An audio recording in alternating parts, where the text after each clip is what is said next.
Baik, bismillahirrahmanirrahim. Assalamualaikum warahmatullahi wabarakatuh. Waalaikumsalam warahmatullahi wabarakatuh. Baik, semoga sehat selalu ya. Kita semua yang berada khususnya di Zoom ini selalu mendapatkan kesehatan, kemudahan dalam setiap urusan kita, sehingga kita mampu selalu menambah pengetahuan, menambah ilmu, menambah wawasan di setiap lini ya, baik dari Zoom atau dari melalui guru, dosen dan segala macam. Terutama pada malam hari ini yang akan memberikan kita banyak pengetahuan ilmu yaitu adalah Coach Desi ya. Saya sapa dulu Coach Desi Alawiyah. Mbak Desi sih saya panggilnya Mbak Desi. Ya. Selamat malam Coach Desi. Bagaimana Malam dari Sinjai? Hujan atau bagaimana? Alhamdulillah Sinjai baru reda ya. Tadi hujan dari jam 2 sampai jam 5. Kalau di Samate ini saya kurang tahu di Tamang apa ini. Sepertinya masih berlangsung ya, hujan deras. Ya baik, tentang profil beliau mungkin kita tidak terlalu panjang lebar ya, karena mungkin kita sudah membaca, apalagi saya juga sudah perkenalkan secara gamblang dan meskipun itu sangat singkat, tapi nanti bisa dibaca sendiri terkait dengan profil beliau. Sebentar juga secara sekilas beliau juga akan sampaikan di awal-awal materi seperti itu. Pada malam hari ini kita akan berbincang ya. Jadi ini sistemnya santai ya. Ini bukan webinar, ini bukan workshop atau apa yang lebih formal. Nanti kalau kedepannya bisa lebih santai, ngobrol silakan yang ingin ditanyakan terkait dengan tema, silakan ya, terbuka saja oleh Coach Desi. Tema kita pada malam hari ini yaitu menggapai tangga kesuksesan. Mungkin di dalamnya ada kiat-kiat atau apa segala macam ya. Jiom Sarmin ini saya lihat sudah punya satu lembar kertas yang berisi puluhan pertanyaan sepertinya ya, untuk menambah pengetahuannya seperti itu. Ya, saya searching ya. Baik, tanpa berlama-lama, biar menghargai waktu, materi kita tentang menggapai tangga kesuksesan yang akan dibawakan oleh Desi Alawiyah. Saya persilakan dengan silakan Coach. Oke, terima kasih Coach Musafir ya. Bisa dipanggil Coach, juga biasa juga dipanggil Ustadz. Oke, terima kasih teman-teman semuanya yang sudah bergabung. Ada 10 peserta, nggak apa-apa ya. Kita bukan bicara tentang kuantitas, tapi bagaimana kita bicara tentang kualitasnya. Walaupun kita sedikit, tapi bagaimana caranya kita buat berbagi nih. Namanya kan kita juga belajar ya. Oke. Nah, terima kasih. Bismillahirrahmanirrahim. Assalamualaikum warahmatullahi wabarakatuh. Waalaikumsalam warahmatullahi wabarakatuh. Semoga kita semua di sini tidak bosan-bosan ya untuk terus belajar. Apalagi kemarin kita dari memperingati Hari Guru gitu. Nah, di dalam memperingati Hari Guru, karena saya berprinsip ya bahwasan setiap orang itu guru. Jadi setiap orang pasti memiliki hal-hal yang bisa kita pelajari bersama dan akan relevan juga dengan kesuksesan gitu. Nah, teman-teman semua yang berbahagia, yang semangat, sehat pada malam hari ini, perkenalkan, nama saya Desi Alawiyah. Saya bukan asli orang Sulawesi, saya asli Sumatera, cuman sudah 2 tahun ini saya tinggal di Sulawesi, terutama di Sinjai, gitu, karena berkeluarga dengan orang Sinjai, gitu. Nah, terus aktivitas saya dari 2018 sampai sekarang itu saya dosen. Yang 2018 sampai 2019 itu saya dosen di Lampung, lebih tepatnya di kampus UIN Raden Intan Lampung dan YIN Metro. Lalu hijrah nih ke Sinjai dan saya mengabdi di Institut Agama Islam Muhammadiyah Sinjai. Nah, kebetulan teman-teman semua, saya dengan senang hati kalau misalnya teman-teman nih mau sharing-sharing atau apa, karena kebetulan memang saya juga orang konselor dan juga terapis di Biro Konseling Sipa Kainge, YIM. Dan insya Allah ini nama Biro Konselingnya akan berganti nama, tapi tetap kegiatannya tetap sama saya sebagai seorang konselor dan terapis. Saya juga alhamdulillah ini karena baru berdiri mulai 1 tahun ini ya, MN Consulting and Training, dan saya diangkat sebagai manajernya yang kebetulan foundernya itu adalah Coach Musafir gitu. Nah, teman-teman bisa dibaca sendiri. Di sini saya mengikuti certified tentang trainer, NLP saya pernah, lalu personal hipnoterapis juga, public speaking juga, terus analisis handwriting itu tentang analisis tulisan tangan gitu, dan certificate grade parenting yang berbicara tentang parenting, bagaimana kita menjadi orang tua yang hebat mengasuh anak-anak kita gitu. Lalu kita berbicara tentang NLP ini sangat seru banget ya, karena kita berbicara tentang manusia gitu. Bagaimana ternyata manusia itu unik. Banyak hal yang perlu kita pelajari tentang manusia gitu. Bahwasanya setiap manusia itu memiliki kepribadian, setiap manusia itu memiliki bakat, dan bagaimana caranya kita bisa berkomunikasi dengan setiap manusia gitu, setiap orang gitu. Nah, ini saya sangat tertarik dengan dunia development gitu. Dan juga tentang hipnoterapi juga ya. Nah, gitu perkenalan dari saya untuk lebih mempersingkat waktu supaya kita bisa diskusi lebih banyak. Kita langsung saja ke materi kita tentang tangga kesuksesan. Nah, sebelum kita berbicara tentang apa itu sukses, boleh dong diramein nih kolom chatnya. Apa sih yang benar-benar menghasilkan kesuksesan menurut teman-teman peserta pada malam ini nih? Kita santai ya, nggak cerita menggurui ataupun enggak seminar Saya seperti yang mengisi juga ya. kita di sini belajar. Oke, sangat bagus. Sampai juga. Kira-kira apa ini yang benar-benar menghasilkan kesuksesan menurut pendapat teman-teman? Silakan diisi kolom chatnya, diramein. Apakah sukses itu karena kita pintar?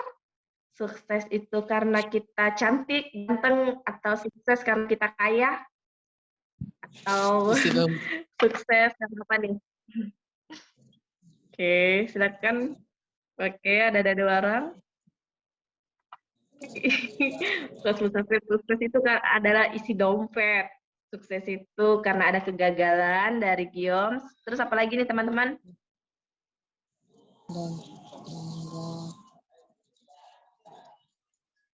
Apa ya? Wah, ada juga ini peserta dari Singapura, Harisman Toto. Mahasiswa yang kuliah di Singapura ya.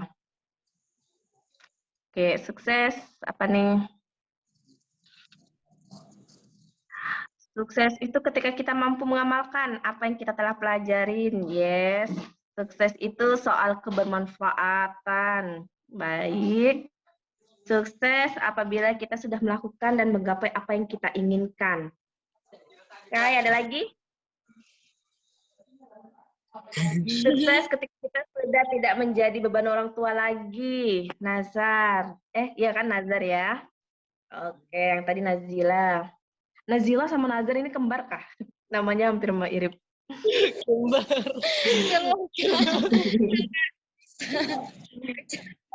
Ayo, adakah lagi?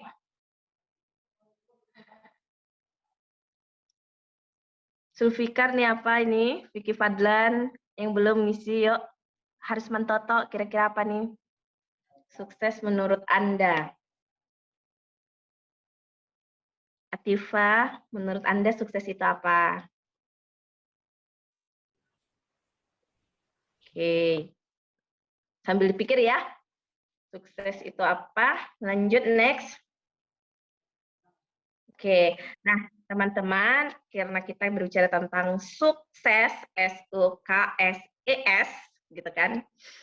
Jadi pembahasan kita di sini, kita akan berbicara tentang jika ingin sukses, haruskah kita bermain aman dan melakukan apa yang diperintahkan kepada kita. Lalu, apakah orang yang baik hati adalah orang yang terakhir mencapai garis finish? Nih, orang yang baik hati ya, apakah mencapai garis finish? Apakah orang yang nggak baik juga dia lebih mencapai garis finish? Nah, kita akan bahas nanti. Lalu, apakah orang yang menyerah tidak pernah menang dan pemenang tidak pernah menyerah? Gitu. Apakah kita akan berbicara tentang kegagalan, bicara tentang kata menyerah? Nah, ini kita akan bicara tentang ini. Lalu kita akan bicara tentang bukan apa yang Anda ketahui, tetapi siapa nih yang Anda kenal. Dan terakhir kita akan bicara tentang apakah selalu percaya diri itu sesuatu yang baik. Nah, dari pembahasan ini kita akan bedah ya satu-satu. Haruskah kita ini bermain aman? Maksudnya itu apa yang disuruhkan sama atasan kita, sama guru kita, sama dosen kita, apakah itu harus kita kerjakan semua agar kita mendapatkan hasil yang sesuai dengan apa yang disuruhkan. Terus, apakah orang yang baik hati nih adalah orang yang terakhir mencapai garis finish? Berarti kalau misalnya orang baik-baik, berarti dia nggak sukar sukses, atau orang yang bermain agak licik kayak gitu, dia lebih cepat untuk sukses kayak gitu. Nah, nanti kita bahas. Selanjutnya, nah di sini mari kita renungkan kata-kata ini. Sukses bukan soal menjadi sempurna, tetapi mengetahui apa yang terbaik yang bisa Anda lakukan dan selaras dengan konteks Anda. Nih, sukses bukan soal menjadi sempurna. Jadi, teman-teman, mari kita renungkan kembali apa yang definisi sukses menurut kita, menurut pribadi kita itu apa gitu. Kenapa kok tadi di awal saya bertanya sama teman-teman semua, termasuk bertanya pada diri saya sendiri, apa sih makna sukses menurut pribadi kita?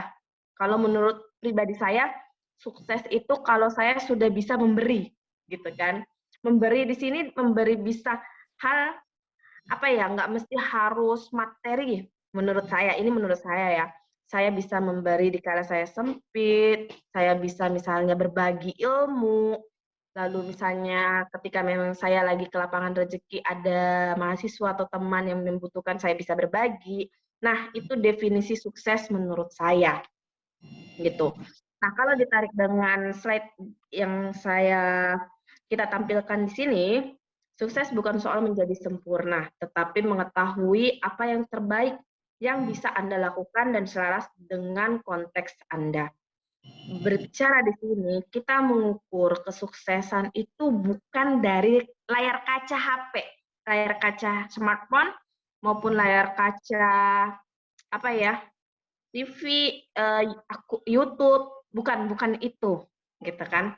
Tapi kita berbicara sukses itu adalah dilihat dari diri kita sendiri, dari kita yang kemarin dengan kita yang sekarang.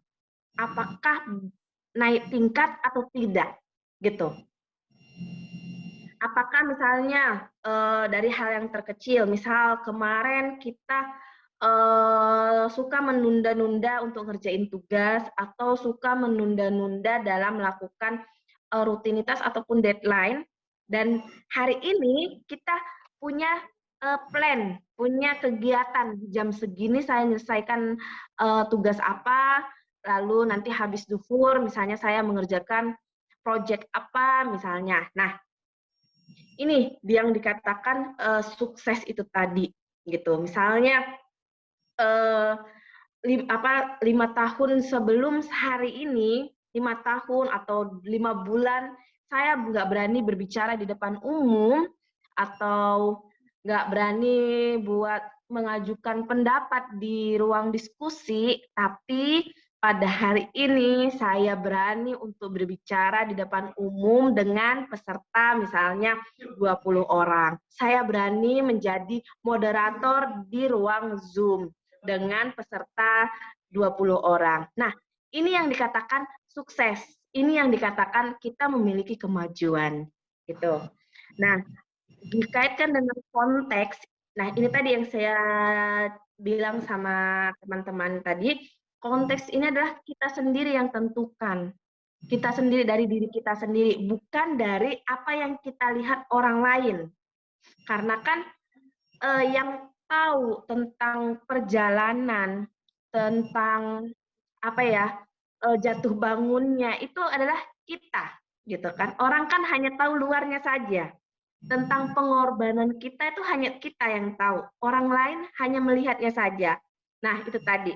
Tapi kita bisa menjadikan motivasi untuk diri kita agar menjadi sukses. Karena mau nggak mau kita harus punya modeling.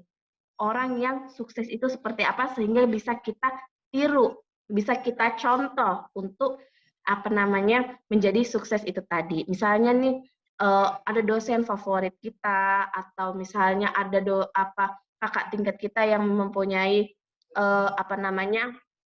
juara terus mengikuti lomba esai, mengikuti lomba penelitian, karya tulis misalnya. Nah, apakah kita mau menjadi seperti itu atau tidak? Tentukan konteksnya kita gitu. Kalau misalnya kita mau coba seperti itu, jadikan dia sebagai role model kita kayak gitu. Itu next. Nah, bagian pertama ini bagian pertama tadi ya yang pembahasan tadi. Bagian pertama di dalam pembahasan kita, jika ingin sukses, haruskah kita bermain aman dan melakukan apa yang diperintahkan kepada kita. Oke, next. Nih, mengapa orang-orang nomor 1 di sekolah jarang menjadi orang nomor 1 di kehidupan nyata? Ini sering ya kita lihat. Di sini saya menggunakan kata jarang nih. Berarti kalau misalnya saya menggunakan kata jarang, berarti ada juga ya kemungkinan orang yang nomor 1 waktu di sekolah juga menjadi nomor 1 di kehidupan nyatanya gitu. Berarti kan tidak menutup kemungkinan. Tapi karena saya menggunakan kata jarang, berarti kan lebih banyak gitu kan ya, lebih banyak orang-orang yang dulunya juara 1, terus yang paling pintar di sekolah, kadang di kehidupan nyata mereka malah nggak jadi nomor 1 kayak gitu. Coba deh ingat-ingat kembali teman-temannya, teman-teman bagaimana? Apakah sama gitu kan? Karena di pertemanannya saya waktu saya sekolah juga itu tadi kebanyakan teman-teman saya yang dulunya di sekolah itu nomor 1, pintar, juara 1, pas di kehidupan nyata ini mereka jadi orang yang biasa-biasa saja gitu. Oke, sepakat ya karena saya tadi gunain kata jarang, nggak menutup kemungkinan ya. Gitu. Oke, nah nih dari konteksnya ini saya menjadikan 2. Pertama, sekolah itu kan menghadiahi siswa yang secara konsisten melakukan apa yang diperintahkan kepada mereka. Bisa ditarik benang bahwasanya ketika apa yang disuruhkan sama guru, disuruhkan sama dosen gitu kan. Kebanyakan di sini saya lihat mahasiswa ya. Gitu. Misalnya dikasih tugas A, dikerjain. Kalau misalnya nggak dikerjain ya nanti kita nilainya kecil gitu kan, bisa E, C kayak gitu, atau misalnya bisa 40, 30 kayak gitu misalnya kalau di sekolah. Terus misalnya gurunya suruh atau dosennya harus berpakaian rapi, harus rambutnya, jilbabnya, pakaiannya seperti ini, ya kita nurut kayak gitu. Karena itu tadi, kita sudah biasa dibiasakan dari sekolah itu hidup dengan aturan gitu. Mau nggak mau kita mengikuti aturan yang sudah dibuat gitu. Nah, kedua, sekolah memberi penghargaan pada kaum generalis. Tidak banyak pengakuan yang diberikan kepada passion dan kemahiran siswa. Kita ingat kan ya? Ketika misalnya nilainya kita bagus, juara umum, kita mendapatkan penghargaan. Ketika misalnya IP kita bagus di semester ini, maka kita disebut dengan mahasiswa berprestasi, dapat sertifikat, dapat uang pembinaan. Ketika IP kita bagus, IPK bagus, berprestasi, maka kita mendapatkan beasiswa. Nah, tapi untuk mendapatkan semua itu tadi, kita harus mengikuti aturan-aturan yang memang sudah diberlakukan gitu. Nah, dari sekolah, dari zamannya kita waktu sekolah itu, dari kesimpulan ini bahwasannya kita sudah dibiasakan untuk melakukan rutinitas, disuruh belajar secara tekun, secara terus-menerus, maka kita akan mendapatkan hasil, gitu, mendapatkan hasil apa yang kita inginkan. Nah, begitu juga dengan kehidupan kita untuk menggapai sukses itu tadi. Bagaimana caranya kita membuat aturan, membuat kebiasaan dalam kehidupan kita agar menjadi suatu habit. Nah, ketika menjadi suatu habit, pasti kan ada keinginan yang ingin kita capai. Nah, keinginan yang ingin kita capai itu tadi yang disebut dengan kesuksesan. Nah, itu sudah kita pelajarin ketika memang kita dari sekolah. Oke, tunggu sebentar ya.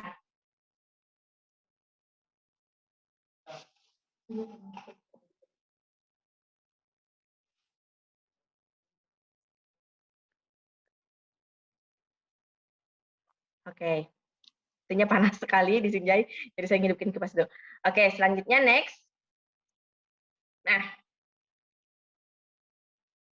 kualitas-kualitas yang unik seringkali negatif. Kualitas-kualitas yang Anda anggap buruk tetapi menjadi positif dalam konteks tertentu. Tadi ada yang nomor 2 kan, tindakan banyak pengakuan yang diberikan kepada passion dan kemahiran. Jadi di dalam konteks sekolah itu kan kita lebih bicara tentang bagaimana nilainya ya. Tapi untuk kreativitas, terus untuk keahlian kita dari sekolah itu kadang tidak terlalu dilirik. Kita lebih dilirik dari segi akademis ya kan. Termasuk juga mahasiswa gitu kan. Kita selalu di akademik, tapi bagaimana kita mencari kreativitas kita itu nggak selalu dilihatkan di dalam bangku perkuliahan. Nah, makanya ketika menjadi mahasiswa, ada yang namanya organisasi-organisasi tertentu atau UKM-UKM tertentu yang bisa kita ikuti untuk menyalurkan nih kreativitasnya kita gitu. Jadi sangat disayangkan ketika kita misalnya sudah kuliah hanya aktif di dalam kelas saja tapi di luar tidak. Karena itu tadi saya selalu dikatakan sama mahasiswa gitu kan, bahwasannya ketika kita aktif melalui akademis tapi kita lupa untuk mengkreasikan keahliannya kita atau tidak menemukan passionnya kita, maka ya kita hanya jago di kandang doang kayak gitu. Tapi kreativitasnya kita enggak kayak gitu. Padahal di zamannya digitalisasi seperti ini kreativitas kita ini sangat penting gitu kan. Kami saja yang mungkin Ustadz Musafir atau Coach Musafir selalu belajar terus nih bagaimana untuk melek digital. Karena kalau misalnya ikut zamannya kami dulu atau apalagi zamannya Coach Musafir yang lebih senior dari saya, otomatis kalau nggak belajar terus akan ketinggalan sama teman-teman yang beda generasi sama kita-kita gini gitu. Nah, dari sekolah ya, kita kembali lagi ke sekolah lagi nih. Karena ya itu tadi, karena sudah menjadi kebiasaan-kebiasaan. Kita dibentuk sukses itu ya dari sekolah gitu. Nah, kualitas unik seringkali negatif nih ya. Contohnya, ada kan dulu teman kita yang cerewet sekali. Ada yang suka cari perhatian dengan nakal, berantem, dan lain sebagainya. Ya kan? Coba deh diingat-ingat lagi teman-temannya siapa itu yang cerewet, siapa yang suka berantem, yang suka adu domba misalnya melanggar aturan-aturan di sekolah, mereka sekarang jadi apa? Apakah mereka sudah masih tetap kuliah atau mereka sudah kerja atau yang lainnya? Kalau misalnya saya disuruh ingat-ingat lagi teman-teman saya yang suka melanggar aturan, misalnya suka bolos, suka keluarin bajunya, kan disuruh masukin bajunya kan ya di dalam celana, nah dia dikeluarin, lalu suka berantem. Sekarang itu teman-teman saya yang seperti itu, malah mereka sekarang jadi polisi. Malah mereka yang menerapkan aturan, gitu kan. Lalu teman-teman saya yang cerewet-cerewet, yang dulu nggak bisa hitung-hitungan matematika, fisika, dan ekonomi, malah mereka sekarang malah sukses. Sukses dalam misalnya marketingnya. Mereka jualan online, mereka memanfaatkan kecerewetannya, kepandaiannya di bidang marketing. Terus ada juga yang jadi pengacara, kayak gitu. Nah, lalu gimana nih teman-teman saya yang juara 1, gitu kan? Ada yang sukses, ada. Tapi kalau teman-teman saya yang pintar kayak gitu, mereka cari amannya karena mereka kurang ada yang ini ya, yang pintar tapi kurang menyalurkan kreativitasnya, jadi kurang gerak lah bahasanya itu. Mereka cari aman, mereka lebih ke ikatan dinas. Jadi mereka ambil perkuliahan yang ikatan dinas kayak gitu. Jadi sudah jelas, mereka hanya mengandalkan kepintarannya mereka, dalam artian mereka rajin tadi, lalu mereka ikut tes kedinasan, setelah dinas udah keluar langsung kerja di kedinasan, misalnya seperti itu ya teman-teman. Nah mungkin salah satunya itu. Nah kalau di sekolah kan tidak difasilitasi nih teman-teman yang suka berantemnya seperti apa, lalu teman-teman yang cerewetnya seperti apa. Nah selalu hal-hal seperti itu selalu dipandang dengan nilai yang buruk kayak gitu. Nah, jadi kita harus bisa menyalurkan nih hal-hal yang seperti ini. Jadi ketika teman-teman bertemu dengan teman-teman yang lainnya atau orang lain, kalau misalnya dia cerewet atau hal-hal yang tidak kita suka dengan orang tersebut, kita bisa memandang dengan perspektif lain. Bagaimana kita memanusiakan manusia. Pasti ada tuh potensinya untuk sukses. Jadi jangan dipandang sebelah mata kayak gitu. Gitu ya. Nah, selanjutnya next. Di sini ada tangga. Ya kan? Tangga ya. Nih, ada kenali diri Anda. Nah, teman-teman saya punya sudah ini. mengenali diri Anda sendiri atau belum? Gitu. Kemarin Coach Musafir sudah berbicara tentang bagaimana kita mengenali potensi kita ya. Gitu. Nah, kenali diri Anda. Selama saya hidup selama 27 tahun ini, saya belum pernah ketemu sama orang yang 100% kenal, 100% dalam artian sempurna mengenali dirinya sendiri. Gitu. Karena itu tadi, setiap tangga pasti kita memiliki perubahan. Kita kan manusia yang dinamis. Setiap naik tangga satu memiliki perubahan, memiliki perspektif baru, memiliki hal yang baru, memiliki hal negatif baru bisa, hal positif baru bisa. Nah, bagaimana caranya kita bisa mengenali diri kita yang dinamis ini? Kita kan manusia sebagai dinamis ya, makhluk yang dinamis, berubah. Nah, berubahnya ini apakah berubah yang naik tangga yang menuju kesuksesan atau malah turun meratapi dirinya yang apa ini sebenarnya saya mau kemana ini gitu. Ya nggak apa-apa sebenarnya, nggak apa-apa. Berarti kan kita sedang berjalan kan untuk mengenali diri kita bagaimana agar kita menjadi apa yang kita inginkan, apa kesuksesan yang kita inginkan, konteks kita ini, gitu kan. Nah, ketika teman-teman kita semua ini sudah mengenali diri kita, baru pilihlah kolom yang tepat. Maksudnya apa ini? Memilih kolom yang tepat. Contoh, semisalnya teman-teman ini cerewet. Nah, cerewet ini kan suatu potensi yang harus digali atau mukjizat atau musibah karena cerewet jadi merugikan orang lain terus atau apa kayak gitu. Nah, kalau kita berbicara tentang positifnya, oke kita cerewet nih ya. Kira-kira kita fasilitasi apa nih cerewetnya kita? Cerewet bukan berarti dalam konteks perempuan saja ya, laki-laki juga ada itu yang cerewet ya. Gitu. Jangan sampai nanti cerewet itu hanya perempuan, enggak. Konteksnya bagi apa misalnya kita tadi cerewet. Nah, cari yang tepat untuk kita memfasilitasi cerewetnya kita tadi. Oh, kita cerewet dalam hal apa? Kita suka apa cerewetnya ini? Suka bertemu dengan orang yang baru, atau suka adu pendapat, atau suka apa? Kayak gitu.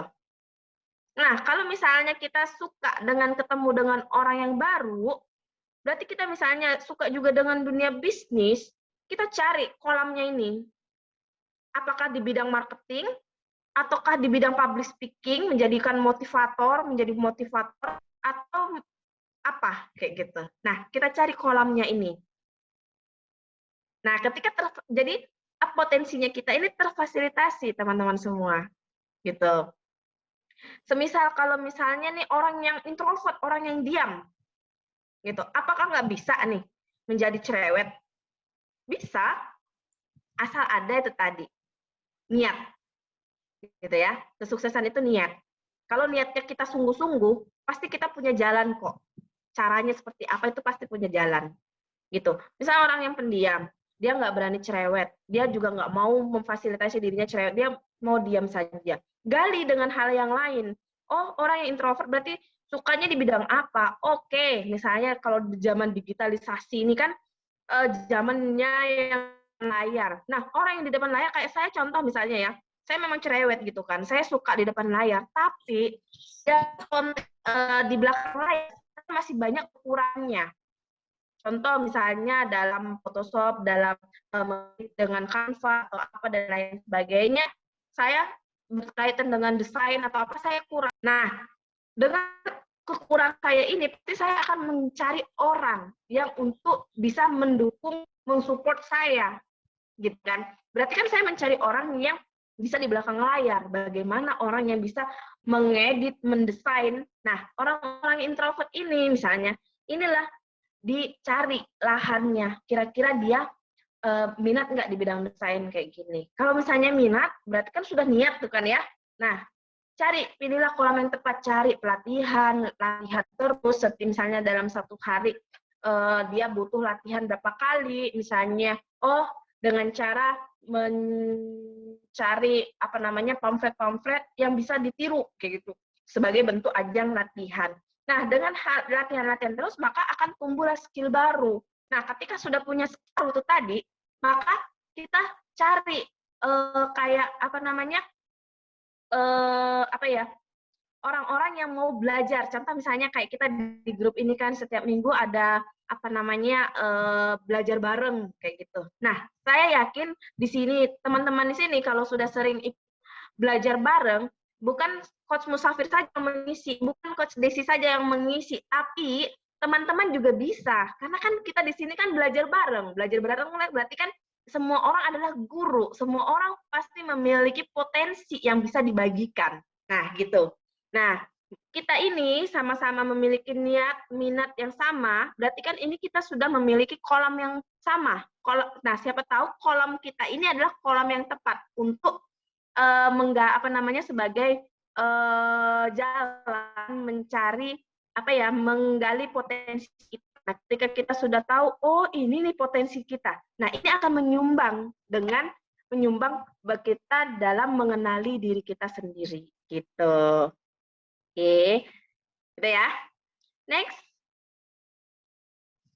Nah, ini di bagian kedua nih. Nih, bagian kedua, apakah orang yang baik hati adalah orang yang terakhir mencapai garis finish?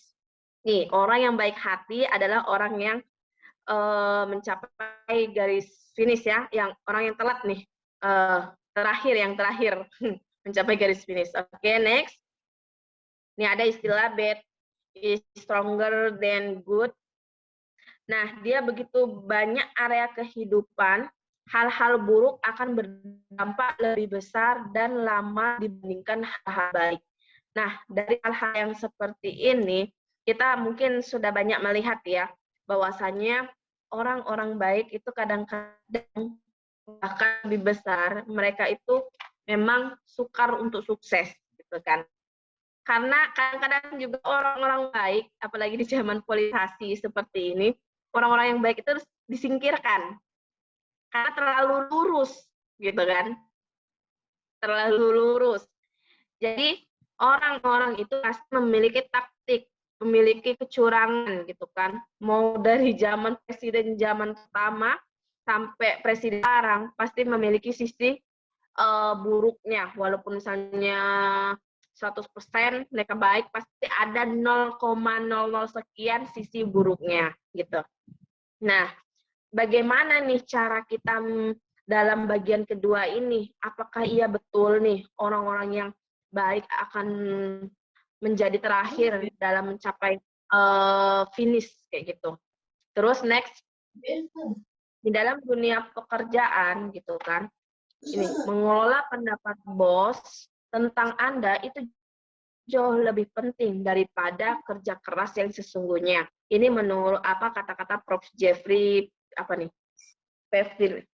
Nah, berarti kalau misalnya kita lihat dari kata-kata ini, mengelola pendapat bos tentang Anda itu jauh lebih penting daripada kerja keras yang sesungguhnya.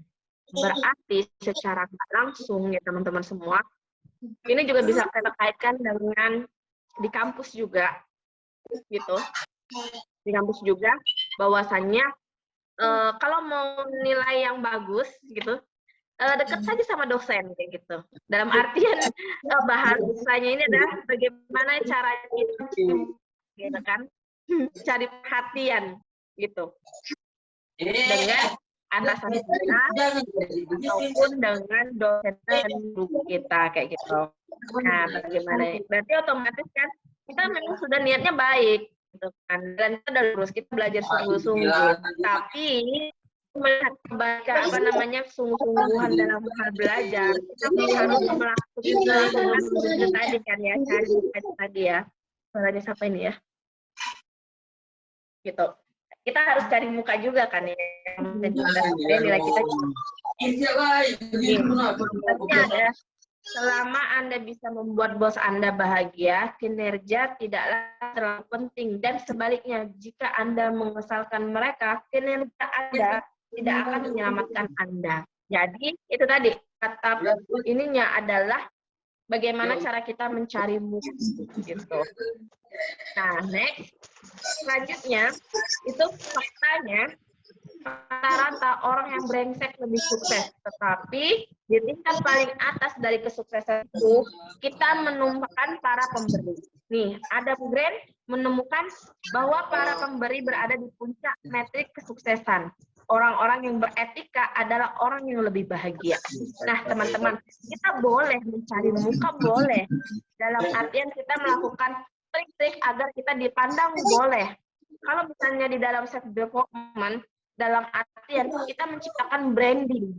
Kan kalau misalnya di kelas itu kan hanya 2 orang sih sebenarnya dikenal sama dosen ataupun guru. Orang yang aktif atau orang yang pendiam sekali.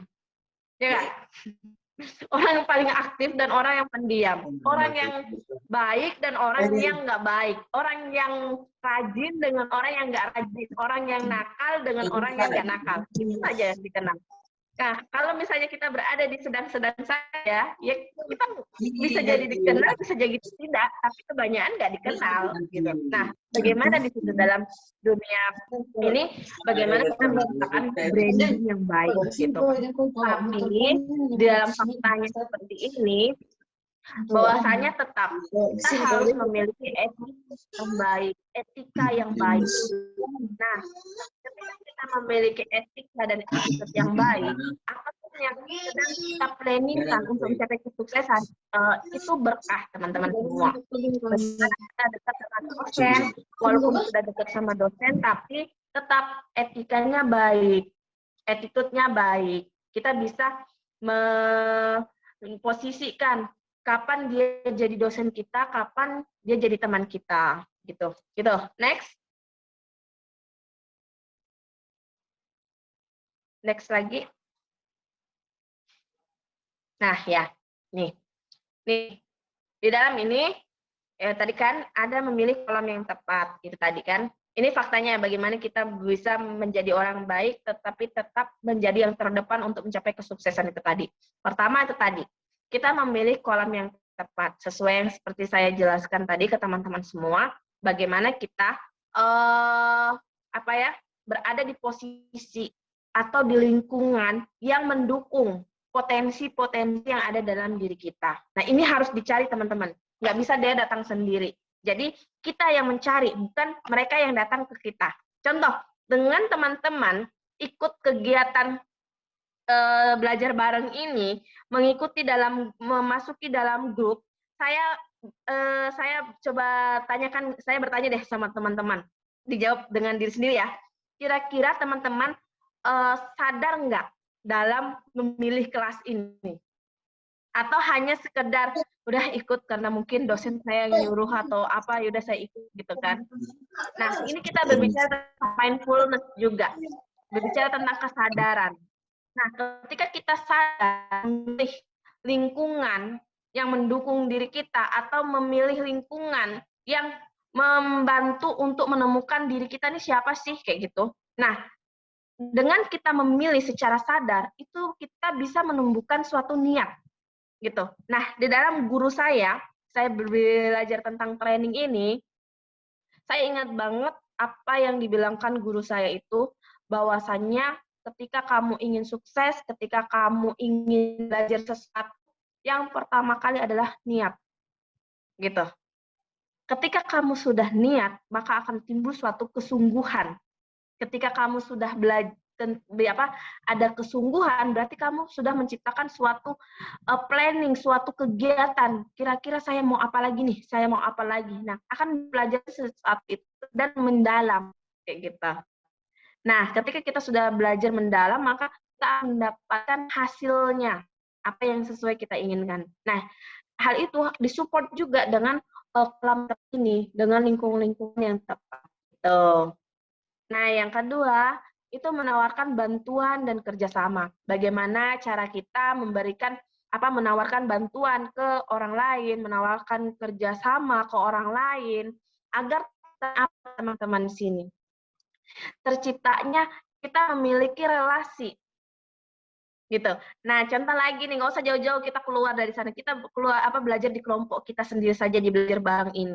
Kan teman-teman di sini mungkin ada yang dari Makassar, terus ada yang dari Parepare, lalu ada yang dari Sinjai. Nah, manfaatkan nih, gitu kan? Manfaatkan ruang ini untuk saling mengenal kayak gitu. Karena mau nggak karena kita nggak tahu ke depannya seperti apa, pasti kita saling bekerja sama, saling mensupport kayak gitu. Misalnya Giom ini jurusannya apa, masih kuliah atau masih SMA kayak gitu. Lalu misalnya nanti ada yang dari IAIM nih, IAIM jurusannya apa misalnya. Oh, ada jurusan konseling atau jurusannya lain. Nah, bagaimana nih kolaborasi? Aduh, misalnya Giom nih jurusan apa nih Giom? Saya tanya dong. Aktifkan nih suaranya. Jurusan ekonomi, Kak. Ekonomi syariah. Jurusan apa Giom? Jurusan ekonomi, Kak. Oke, nah jurusan ekonomi. Nah, misalnya ada nih mahasiswa yang dari Sinjai, mungkin siapa lah ya? Oh, kayaknya keluar ya, Kak. Misalnya dari Sinjai ada jurusan konseling, penyuluhan. Nah, bagaimana nih berkolaborasi orang yang terapi dengan orang yang ekonomi? Oh, misalnya nih jurusan ekonomi bagaimana cara marketingnya? Sedangkan ini contoh orang yang penyuluhan membuka klinik terapi kayak gitu, tapi nggak tahu bagaimana memasarkannya agar para masyarakat ini tahu bahwasannya di Sinjai itu ada klinik kayak gitu kan, klinik terapi, klinik kesehatan. Nah, berbicara dengan orang yang ekonomi. Nah, di situ kan terciptalah yang namanya kerjasama, terciptalah kolaborasi gitu. Nah, lalu ada lagi berpikir jangka panjang. Nah, berpikir jangka panjang ini bagaimana caranya kita memikirkan planning kita 1 tahun, 2 tahun, 5 tahun, atau 10 tahun kayak gitu. Bahkan dulu saya pernah dikasih tugas Dari saya lahir, tahun saya lahir sampai saya mau mati direncanain tahun berapa, usia berapa, gitu kan. Kalau saya dulu, saya ingat sekali, saya lebih ke ini ya, dipatokin dengan Rasulullah. Kalau mati kemarin Rasulullah matinya pada usia berapa, misalnya di usia 70 misalnya, ya kan. Nah, 70 berarti saya misalnya merencanakan bahwasanya saya mati, gitu kan. Ini kan dalam artian bukan saya merencanakan ya kan, kita kan pasti kembali ke Tuhan kan ya. Nah, ini kan baru merencanakan 70. Agar kita tahu selama kita hidup ini, kita mau apa planningnya. Apa? Coba deh teman-teman buat kota kayak gitu kan. Kota mungkin dari usia sekarang nih, mungkin usianya berapa? Ada yang 20, 19 tahun. Nah, di kota sampai usia kira-kira kalian habis usia produktifnya usia berapa? Ataukah 65 tahun? Nah, dari sana teman-teman tulis saja apa. Saya yakin paling di usia 35 tahun teman-teman sudah nggak tahu lagi mau apa lagi. Mau apa lagi planningnya kayak gitu. Nah, dengan kayak gitu, kita membuat planning-planning seperti itu, kita bisa mengetahui kita, oh ternyata kita baru sebatas ini rencananya kita. Nah, bisa dilihat juga rencananya kita itu hanya duniawi saja atau yang lainnya, apa sudah sampai ke bagaimana akhirat nanti, gitu. Coba deh dicek. Nah, lanjut. Ada bekerja keras, tapi pastikan kerja keras itu dilihat oleh orang. Maksudnya dilihat oleh orang ini ada hasilnya, teman-teman semua. Jangan sampai kita kerja keras, tapi di situ-situ aja, kayak gitu. Malah bahkan ada istilah sekarang itu, bagaimana kita bisa kerja cerdas. Kerja cerdas itu, kalau di hal marketing kayak gitu kan, kerja sedikit tapi cuannya banyak kayak gitu. Kayak gitu.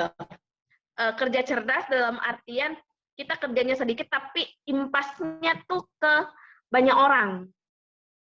Bermanfaatnya ke banyak orang gitu. Nah, next. Bagian ketiga, apakah orang yang menyerah tidak pernah menang dan pemenang tidak pernah menyerah? Oke, next.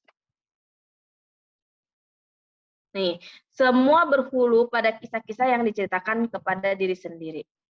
Nih, kan kita bicara tentang bagian ketiga ya. Apakah orang itu boleh nyerah atau orang itu nggak boleh nyerah? Nah, kalau di sesi malam ini, malah saya menyuruh Anda, kalau misalnya lagi gagal, ya udah akuin saja kegagalannya, kayak gitu. Kalau misalnya Anda ingin nyerah, ya udah akuin saja. Kalau misalnya teman-teman mau nyerah kayak gitu, karena gitu itu kan berputar. Ada saatnya kita memang semangat, ada saatnya memang kita nyerah, ada saatnya kita memang ngerasa gagal. Nggak mungkin kan kesuksesan itu harus apa namanya langsung sukses kayak gitu. Bisa jadi kalau misalnya langsung sukses itu kemujuran, ke apa ya bahasanya kemujuran, keuntungan ya, mukjizat lah ya kayak gitu kan, bonus hadiah misalnya. Nah, banyak orang juga kan dimulai dari kegagalan-kegagalan. Ketika kegagalan ya udah istirahat dulu. Bagaimana strateginya, ditarik panahnya ke belakang agar kita melejit lebih ke depan kayak gitu. Nah, ini maksudnya apa nih? Semua berhulu pada kisah-kisah yang diceritakan kepada diri sendiri. Nah, jadi intinya di sini kita itu maksudnya adalah self talk. Karena kita berbicara tentang terapi, apapun yang kita bicarakan pada diri kita sendiri itu berimbas pada reaksi-reaksi dalam tubuh kita. Makanya di dalam terapi itu ada istilah yang namanya self talk. Bagaimana kita berbicara pada diri kita sendiri, membicarakan hal-hal positif pada diri kita sendiri, maka akan berimbas pada syaraf-syaraf yang akan menggerakkan tubuh kita untuk bekerja sesuai apa yang kita ucapkan. Nah, apa yang kita ucapkan ini itu mulanya kan dari mindset kita, gitu. Nah, jadi ketika ini bagus, berarti hatinya juga bagus, gitu kan? Hatinya juga bersih. Jadi semuanya itu balance kayak gitu. Nah, jadi biasakan untuk self talk pada diri kita sendiri sebagai bentuk apresiasi diri kita sendiri, sebagai bentuk terima kasih pada diri kita sendiri. Misalnya sore ini misalnya terima kasih pada diri sendiri karena hari ini misalnya tangan, kaki sudah bekerja, sudah naik. Kalau di YM kan ada 7 lantai, liftnya jadi naik tangga terus. Jadi sudah setiap pagi tadi sudah naik tangga berapa lantai. Malah saya kira-kira di 7 lantai itu saya tadi sudah 3 kali bola-balik, belum ditambah dengan gedung sebelah yang 3 lantai 2 kali bola-balik gitu. Nah, jadi saya berterima kasih pada otot-otot kaki. Nah, dari hal-hal yang tadi, itu tadi menggapai diri saya untuk misalnya tadi saya ikut kegiatan apa. Oh, saya tadi ikut kegiatan workshop penelitian. Oh, berarti saya mendapatkan apa kayak gitu. Nah, di self talk pada diri sendiri dan misalnya kita mau sukses seperti apa. Nah, cerita sama diri kita sendiri. Misalnya juga kita bercerita tentang kegagalan di flashback. Oh, misalnya saya kegagalan saya yang seperti ini. Kemarin, oh saya tuh kurang belajarnya di bagian ini, makanya saya nggak bisa berhasil untuk juara misalnya. Nah, itu. Jadi apapun yang itu perlu kita ceritakan pada diri kita sendiri agar terbentuk mindset itu tadi, terbentuk cara untuk menggapai kesuksesan itu tadi. Misalnya tadi kan misalnya gagal nih, ya nggak apa-apa gagal. Nah, kira-kira dari kita cerita sama diri kita sendiri tadi, pasti akan menemukan jawaban. Kenapa ketika nih kok pas giliran ini kita gagal gitu kan? Oke. Nah, terus orang optimis dan pesimis membentuk kisahnya tentang dunia dengan cara yang berbeda. Seligman menyebutkan ini sebagai gaya penjelasan dan ini berdasarkan permanensi atau pervasivitas dan personalisasi. Maksudnya dari ini sebenarnya itu ketika orang punya masalah, punya problem, punya halangan kayak gitu di luar dari dirinya, sebenarnya bukan masalahnya yang bermasalah, tapi bagaimana cara kita memandangnya, memandang masalah itu, memandang hambatan itu. Bisa dikatakan bagaimana cara kita mengambil hikmah dari perjalanan kegagalan-kegagalan ataupun kesalahan-kesalahan kita dalam menggapai planningnya kita itu tadi. Nah, bagaimana persepsinya kita terhadap permasalahan problem yang itu tadi gitu. Nih, selanjutnya nih, seorang pesimis mengatakan kepada dirinya bahwa peristiwa buruk nih akan bertahan dalam waktu yang lama atau selamanya. Saya tidak akan pernah menyelesaikan ini. Ini permanen dalam diri sendiri. Kalau universalnya adalah saya tidak bisa mempercayai semua orang. Terus ada lagi kesalahan mereka sendiri. Saya sangat buruk untuk hal ini. Nah, ini orang yang pesimis kayak gitu. Orang yang memandang bahwasanya ya udah saya yang salah deh, udah saya nggak bisa deh maju lagi. Nyerah, ya udah nyerah betulan, nggak ada lagi buat semangat untuk yang kedepannya, tapi akan berbeda dengan orang yang optimis gitu kan. Nah, kalau orang yang optimis kepada dirinya terhadap peristiwa-peristiwa buruk atau problematika itu tadi, hal-hal yang sementara ini sesekali terjadi kok dan bukan masalah besar kayak gitu. Nah, dalam hal kayak gini kan pasti ada timbul harapan baru kayak gitu kan. Nggak apa-apa, ini hanya sekali terjadi kok. Besok enggak lagi karena saya punya caranya gitu.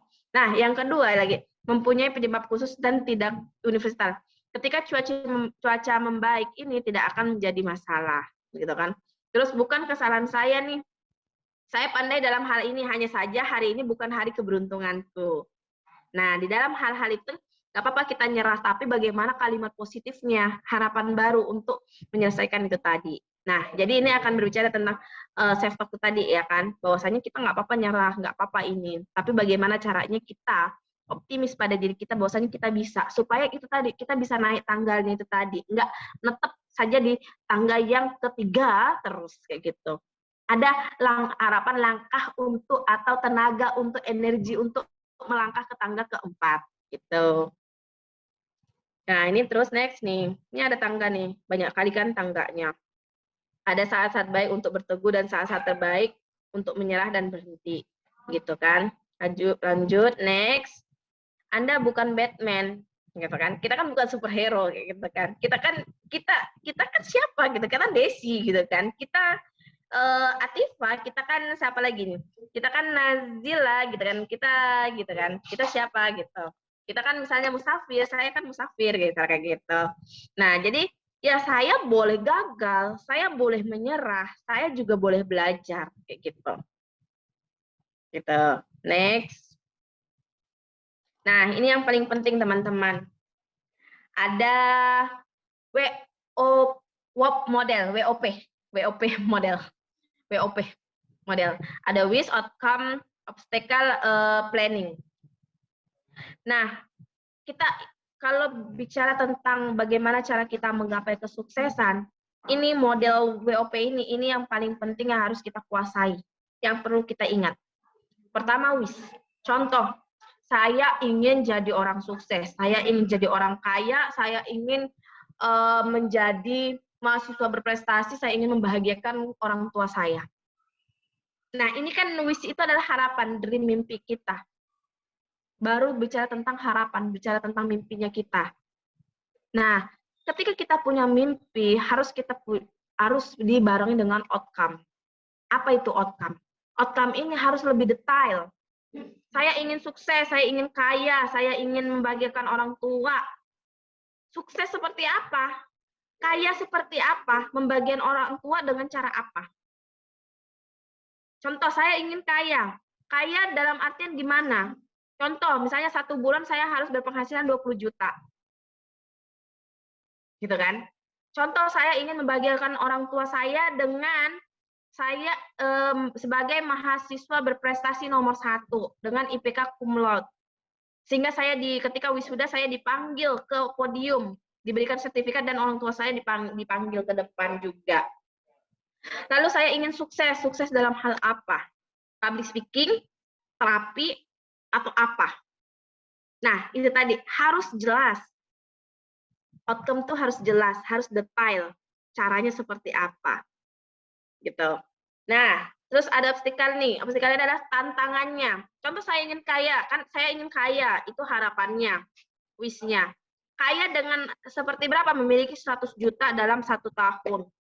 Dengan penghasilan 1 bulan 20 juta. Caranya adalah saya tadi membuka usaha jualan minuman jus gitu kan. Jus, kedai jus drink apa ya, Desial misalnya kayak gitu. Terus tantangannya seperti apa? Hal-hal yang kira-kira harus saya hadapin.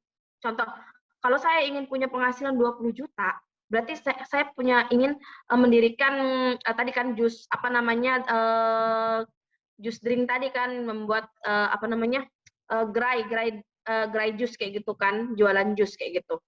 Tapi saya belum punya gerobaknya, saya belum punya modalnya. Lalu bagaimana cara pemasarannya? Kira-kira jus alpukat saya mau jual berapa? Kayak gitu. Kalau jus semangka, jus mangga mau dijual berapa? Nah, ini tantangan-tantangannya yang harus kita kerjakan. Lalu misalnya kira-kira saingannya berapa, di mana, saingannya siapa, terus siapa yang mau beli, saya mau buat itu tempatnya di mana.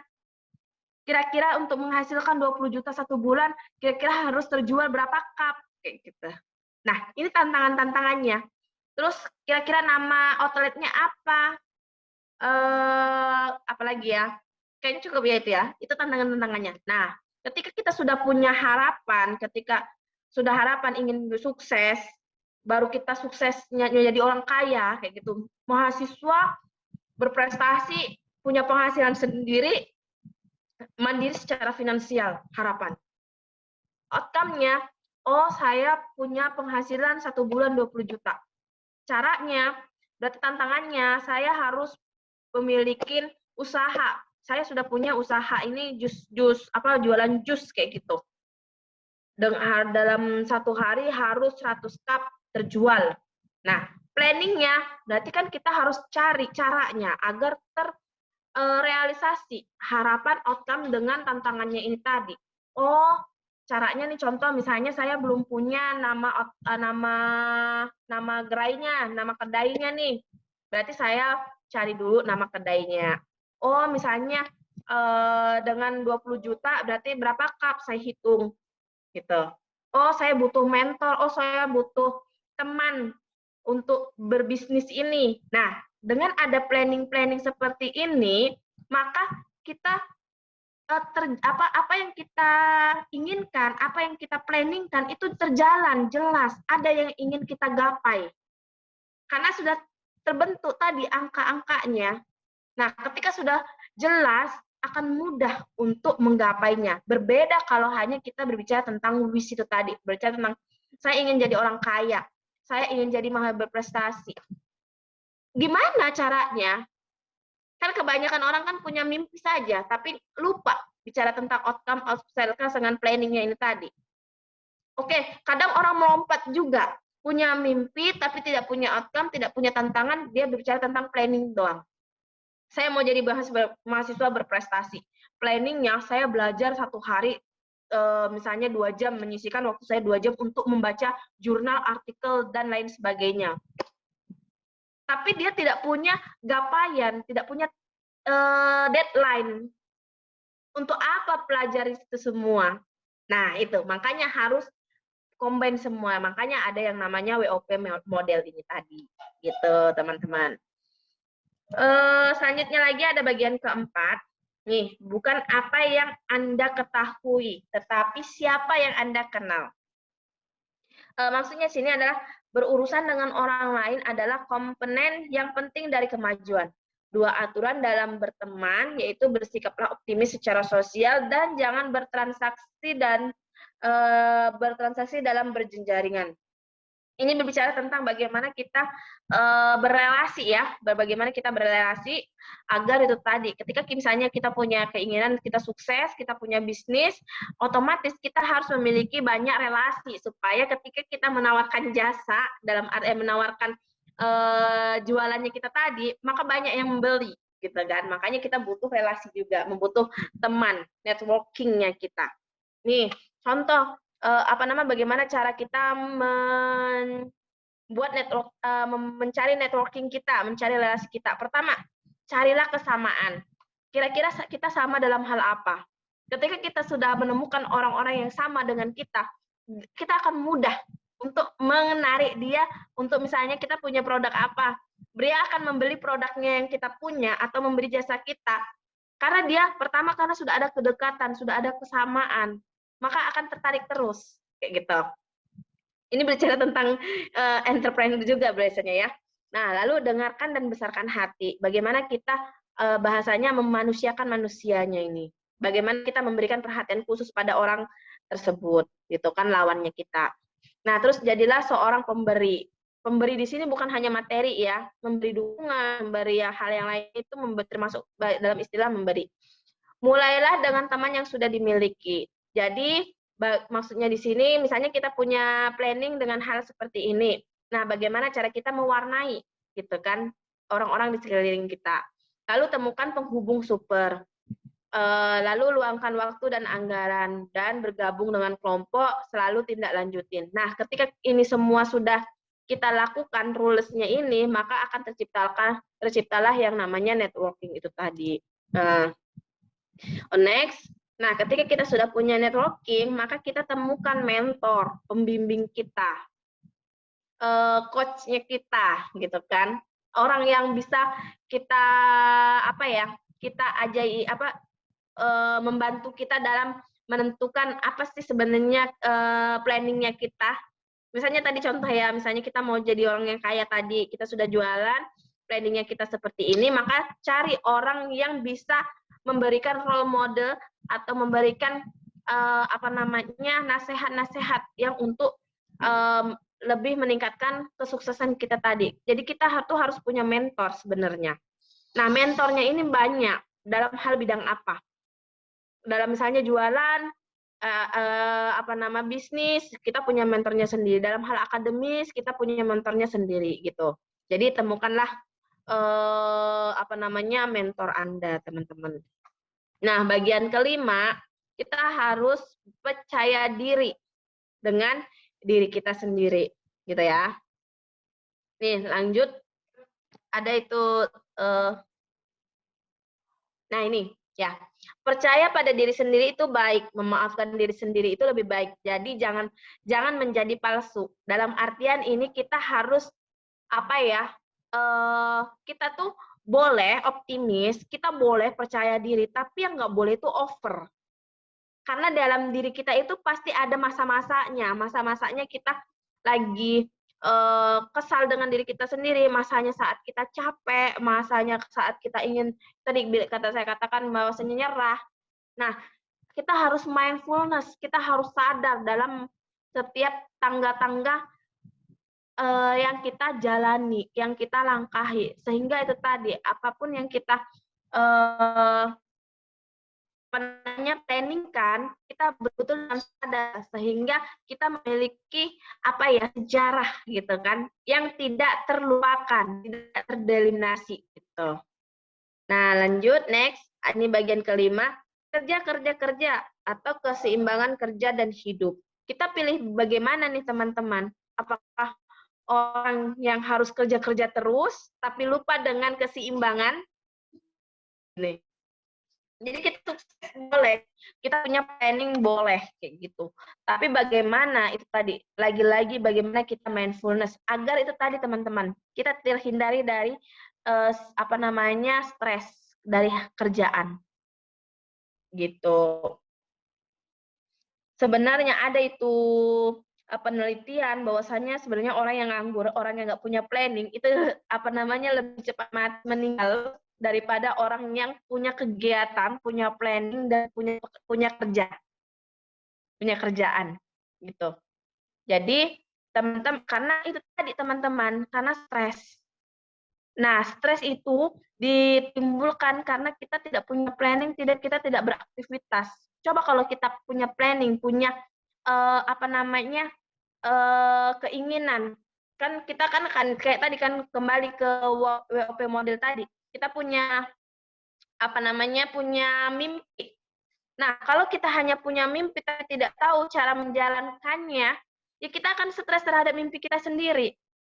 Nah, dengan stres itu tadi malah akan menyebabkan kita jadi lemes, kita jadi tidak punya motivasi kayak gitu. Jadi kita sampai bingung sendiri mau apa kita kerjakan. Makanya ketika kita punya wish, punya harapan, itu kita tulis, kita kita jabarkan. Karena di dalam otak kita itu beribu-ribu macam ya. Nah, beribu-ribu macam keinginan kita, baru keinginan kita, belum keinginan keluarga kita, belum keinginan masyarakat kita, kadang kayak gitu.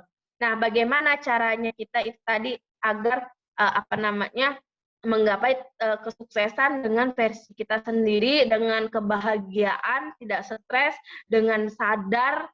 Nah, ketika kita sudah memiliki itu semua, memiliki kebahagiaan, memiliki pencapaian signifikan, maka kita akan menimbulkan suatu warisan yang bisa dikenang, diikutin, diceritakan. Bagaimana nih suksesnya Desi Alawiyah, suksesnya Coach Musafir, suksesnya teman-teman sendiri pada lingkungan ataupun keluarga teman-teman. Dan akhirnya adalah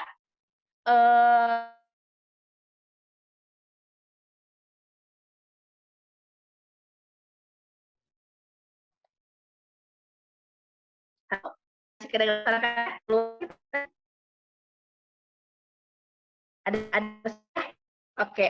Dan terakhir itu adalah sukses yang merasa bahagia dan memberi kebahagiaan. Nah, ini definisi sukses menurut saya gitu.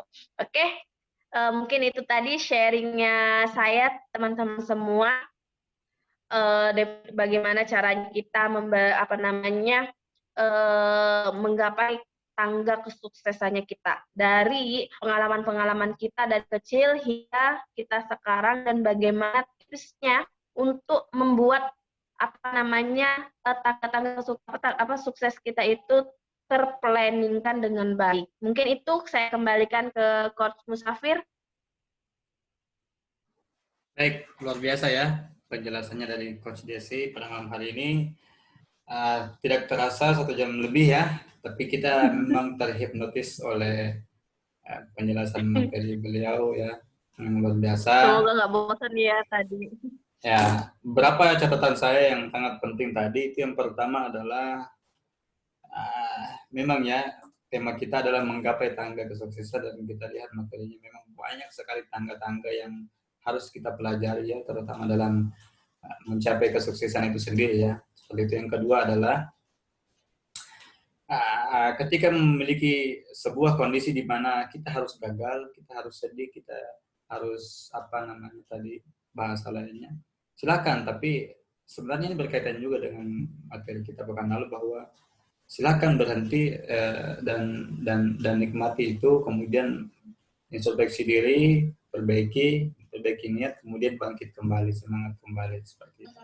Kemudian yang terakhir, catatan saya yang penting adalah memiliki pekerjaan yang tidak Anda sukai bisa berdampak parah daripada pengangguran, seperti itu. Ini catatan yang paling mungkin bagi kita pada malam hari ini untuk diambil perhatian ya, seperti itu. Ya. Silakan rekan-rekan yang ingin ada pertanyaan, silakan. Yang mau sharing, mau ini, silakan. Oke, terima kasih banyak kesempatan yang telah diberikan kepada saya. Nama saya Gioms dari Para Hikmah ya. Ini begini, Ya. Kak Desi ya namanya ya, Kak Desi Alawiyah. Ya. Terkait tema yang kita bahas pada malam ini, menggapai tangga kesuksesan ya. Kenapa kita harus menggapai tangga kesuksesan itu? Padahal ketika kita hanya menggapai tangganya, belum tentu kita bisa naik ke tangga tersebut. Kenapa temanya itu Kak bukan menaiki tangga kesuksesan? Supaya lebih jelas gitu. Kita naik ke tangga kesuksesan. Karena contohnya begini Kak, contohnya begini ya. Ketika kita mau naik ke suatu genteng, di atas genteng, kita harus naik tangganya dulu baru bisa mencapai gentengnya. Nah, kalau kita menggapai genteng tersebut dan tidak naik-naik ke atas genteng, kita kan nggak pernah akan sampai ke genteng tersebut. Sama dengan suksesnya itu Kak. Jadi kenapa gitu Kak? Kenapa harus menaiki tangga tersebut bukan menaiki gitu? Ya, terima kasih. Oke, saya pindah ya. Oh, pindah ya? Kirain. Oke. Lanjut.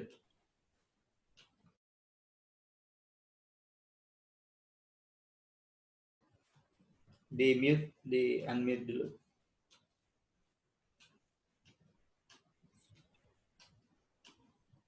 Oke, pertanyaannya tadi Giom tadi terkait tentang judulnya ya, mengapa menggapai tangga kesuksesan ya. Lalu apalagi itu karena nggak begitu jelas tadi Coach Musafir.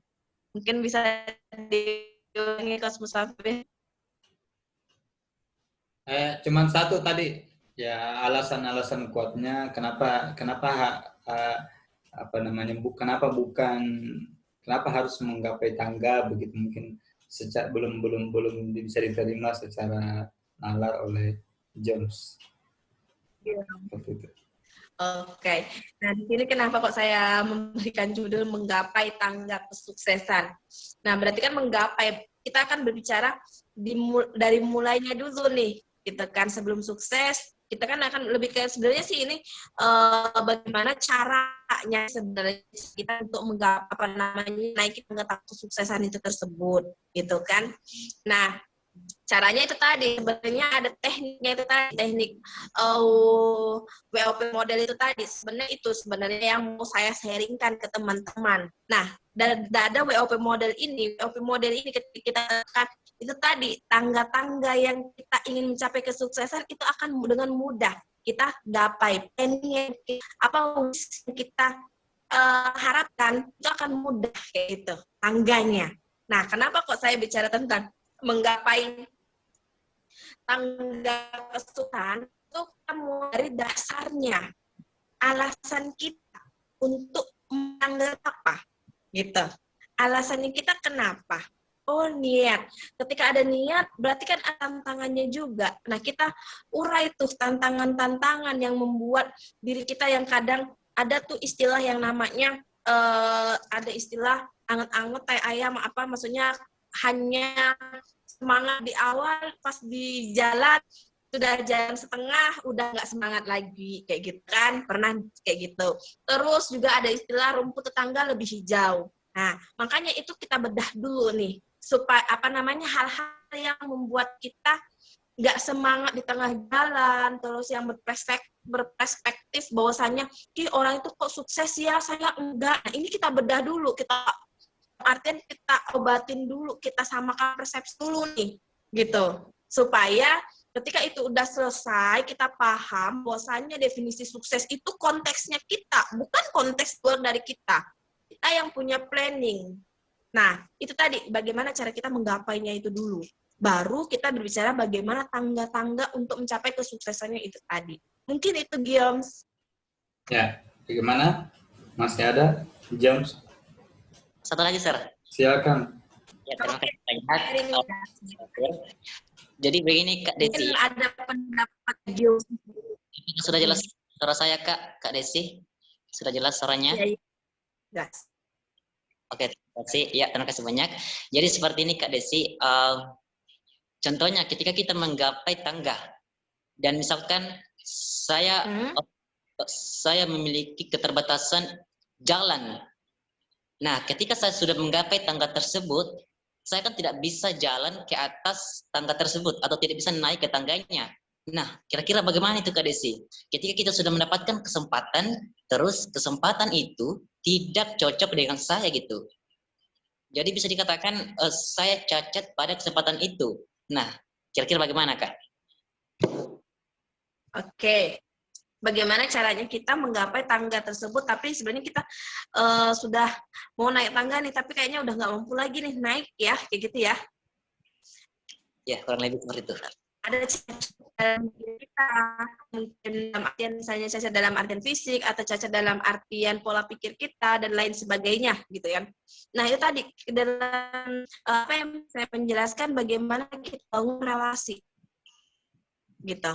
Membangun relasi. Nah, bagaimana kita menemukan kolam tepat? Nah, kita punya relasi, mempunyai kolam yang tepat. Nah, itu sebagai bentuk support sistemnya kita. Kan kita nggak bisa yang namanya dengan diri sendiri. Bukan nggak bisa ya, dalam arti akan jauh lebih cepat ketika kita jalan bareng-bareng dibanding dengan jalan sendiri. Ada juga orang yang memang lebih cepat jalan sendiri. Lebih cepat memang jalan sendiri, tapi kita bicara tentang imbas kebaikan itu tadi. Bagaimana sukses dalam versi kita bermanfaat untuk orang lain. Kalau misalnya kita sukses untuk diri kita sendiri, apakah kita bahagia? Lebih bahagia mana ketika kita misalnya sukses tapi bermanfaat untuk orang lain. Nah, itu tadi. Kalau misalnya bicara tentang cacat dalam hal apa, ada kesempatan nih. Kita punya wish kita, ada wish kita sesuai dengan kesempatan tersebut. Tapi kita belum ada kesiapan untuk mendapai kesempatan tersebut kayak gitu. Nah, bagaimana caranya? Lebih baik kita kayak mempersiapkan dulu hal-hal yang tidak terduga di depan. Ketika misalnya nih hal-hal yang tidak terduga, hal-hal sesuai dengan wish kita, harapan kita, impian kita, ataupun hal-hal berbentuk ujian musibah, makanya kita perlu disiapkan dari sekarang. Sehingga ketika kesempatan itu ada, akan lebih mudah gitu. Mungkin kita jam. Ya, silakan. Yang lain? Boleh yang lain?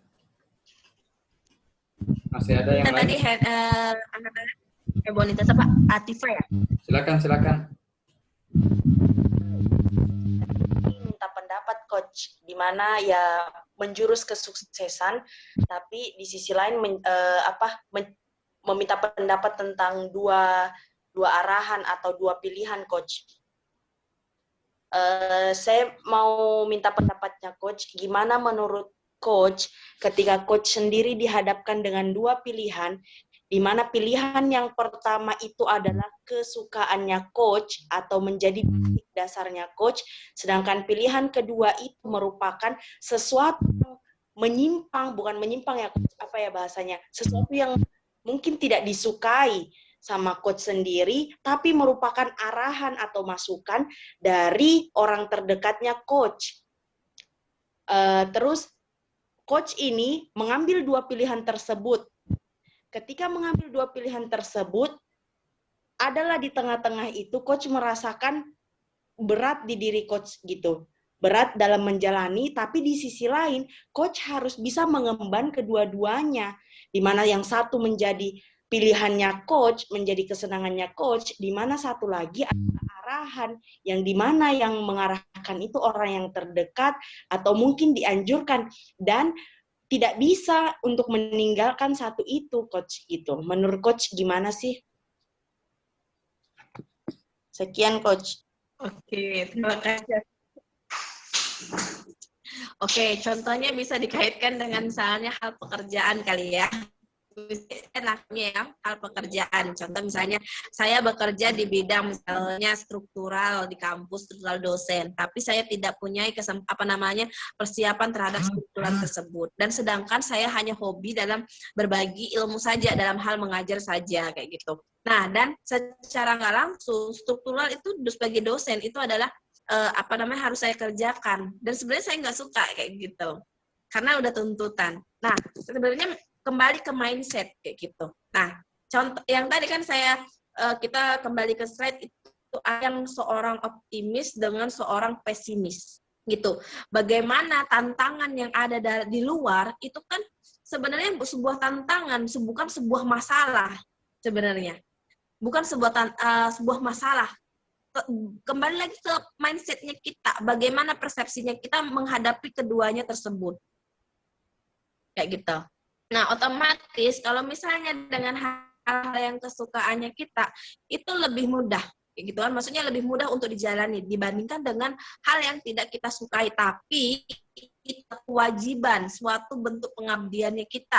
Dalam artian misalnya dalam kegiatan misalnya dalam keluarga atau orang tua yang lebih menyuruh kita melakukan hal tersebut, melakukan hal-hal yang diinginkan oleh orang tua. Nah, kita mindsetnya kita yang bermain di sini. Bagaimana misalnya orang tua, misalnya bagaimana kita mengikuti maunya orang tua sebagai bentuk birrul walidain, sebagai bentuk kita menghormati orang tua kita, menyenangkan orang tua kita, misalnya seperti itu. Nah, ketika ada motif atau ada motivasi seperti itu, maka akan terjalin menjalankan hal suatu tantangan kita tetap harus diselesaikan. Contoh misalnya dengan kegiatan misalnya struktural di kampus misalnya, itu hal yang nggak saya sukai dengan berkaitan dengan administrasi dan lain hal sebagainya. Karena kita sudah bagian dari struktural, bagian bentuk pengabdian kita, otomatis itu tadi mindsetnya kita, ini adalah bentuk pengabdian saya terhadap kampus. Mau nggak mau, karena itu tadi berbicara tentang pengabdian, maka saya akan menyelesaikannya kayak gitu. Tapi kita kan nggak mau menutup kemungkinan ada perspektif orang berperan, dalam artian tadi ada dalam slide bagaimana kita mencari muka gitu kan, mencari muka terhadap atasan, mencari muka terhadap orang tua kita. Ada hal-hal yang bermain nakal dalam artian seperti itu. Bagaimana kita mencoba agar mendapatkan apresiasi dan menutup hal-hal yang tidak kita inginkan. Contoh, saya melakukan struktural misalnya kegiatan administrasi, saya akan bilang nih ke atasan saya, ke bos saya, misalnya ke pimpinan saya mengerjakan ini sebagai bentuk pengabdian saya belajar. Ketika misalnya hasilnya tidak sesuai dengan apa yang diinginkan oleh pimpinan ataupun atasan, maka tolong dikoreksi gitu kan. Maka saya akan pelajari ulang kayak gitu, sehingga hal-hal yang di luar kendali kita tidak mematahkan motivasi kita, mematahkan semangat kita, sehingga kita tidak jadi orang yang pesimis, kita menjadi orang yang tetap optimis. Begitu Atifah, mungkin Saya tambahkan ya, boleh ya, Coach Desi ya. Jadi kalau tambahan saya mencoba mensederhanakan hal ini. Ketika menghadapi dua pilihan yang harus dijalani bersamaan, yang pertama adalah jalani dulu ya, jalani dulu, nikmati dulu, jalani dulu dua-duanya, kemudian beberapa waktu kemudian coba memahamkan seseorang, coba pahamkan bahwa saya sebenarnya seperti ini, passion saya di sini. Saya lebih tertarik ke guru, saya bukan tidak terlalu menguasai. Saya bisa belajar tapi tidak bisa ahli ke depannya dalam contohnya di ekonomi. Ya, seperti itu. Jadi jalani dulu, kemudian coba memahamkan. Kemudian yang paling terakhir adalah ambil keputusan dengan baik. Tentu jalan yang baik. Jangan ambil keputusan dengan tidak baik seperti itu. Jalani dulu, kemudian coba memahamkan apakah pahamkan kepada orang tua atau pahamkan kepada siapapun yang mungkin berpengaruh pada dua hal ini. Kemudian yang terakhir adalah ambil keputusan yang matang, yang sudah tepat bagi masa depanmu, seperti itu. Di 3 tahapan ini saya rasa sangat membantu. Ada sebenarnya pelajaran yang sangat berharga. Kalau bisa kita ingat-ingat film-film India yang sangat viral dulu, yang apa namanya, yang di dalam film itu semestinya dia seorang fotografer, tapi dia kuliah di teknik, kemudian pada akhirnya dia ambil keputusan. Artinya dia menjalani dulu, kemudian dia coba memahamkan kepada orang tuanya, akhirnya dia berani mengambil keputusan bahwa inilah yang paling saya nyaman dan saya bisa bekerja untuk itu. Nah, berkaitan tadi dengan materinya Coach Desi di slide-slide terakhir, bahwa memiliki pekerjaan yang tidak Anda sukai itu bisa jadi berdampak sangat buruk dibanding Anda mendapatkan atau dalam keadaan menganggur atau pengangguran seperti itu. Jadi mengarahkan kita untuk ketika kedepannya kita akan bekerja, itu carilah pekerjaan yang nyaman bagi kita, seperti itu. Jadi mungkin ini sangat luas ya penjelasannya, seperti itu. Sedikit. Begitu ya, Pak ya. Coach Desi dikoreksi kalau salah. Silakan. Tepat. Ya, silakan tadi Yang ada dalam yang artian tetap tulis terhadap keputusannya kita. Karena ini akan berpengaruh ya dengan kesehatan mental.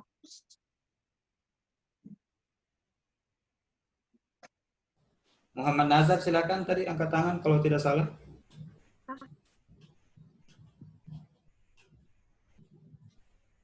Muhammad Nazar, silakan kalau ada yang ingin ditanyakan atau yang lain, atau ada tambahan atau bagaimana. Ini ada di kolom chat ya. Oh ya, silakan dibaca. Dari Muhammad Nazar. Oh gitu. Mengenai kasus 2 tahun yang lalu kalau nggak salah, antara seorang anak yang berasal dari keluarga sederhana mencalonkan diri menjadi polisi dengan anak pejabat, di mana anak sederhana tadi sebelumnya sudah lolos, namun tiba-tiba setelah melakukan syukuran, dia menerima kabar bahwa namanya telah digantikan oleh anak pejabat tadi. Biasa ya kayak gitu ya.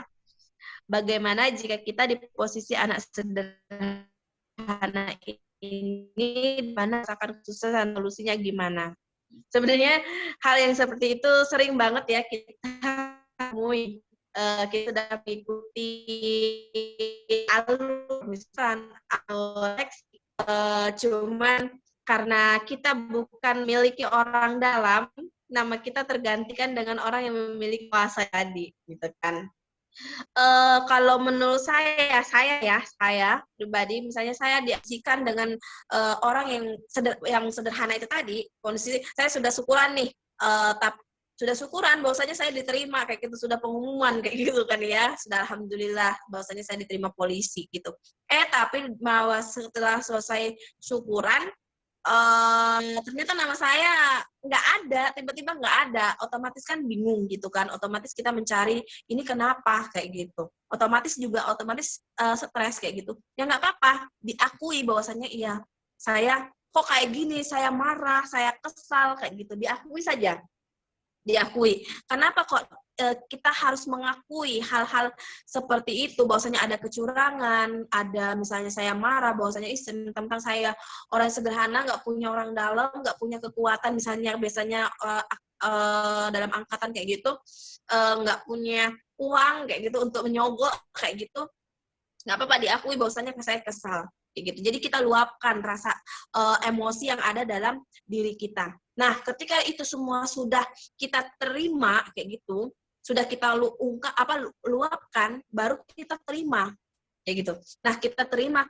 oh memang seperti itu, bahwasanya ada permainan kotor dalam hal tersebut. Nah, bagaimana caranya kita tetap mengubah mindset kita untuk menjadi orang yang optimis.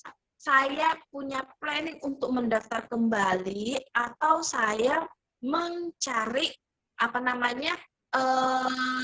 mendaftar ataupun mau kegiatan yang lain kayak gitu. Nah, itu tadi. Tapi yang jelas kita harus luapkan dulu emosinya kita. Rasa misalnya, oh ada rasa malu ya, misalnya sudah syukuran, tapi kok tiba-tiba nama kita nggak ada. Pasti malu itu. Nggak apa-apa, diungkapin saja.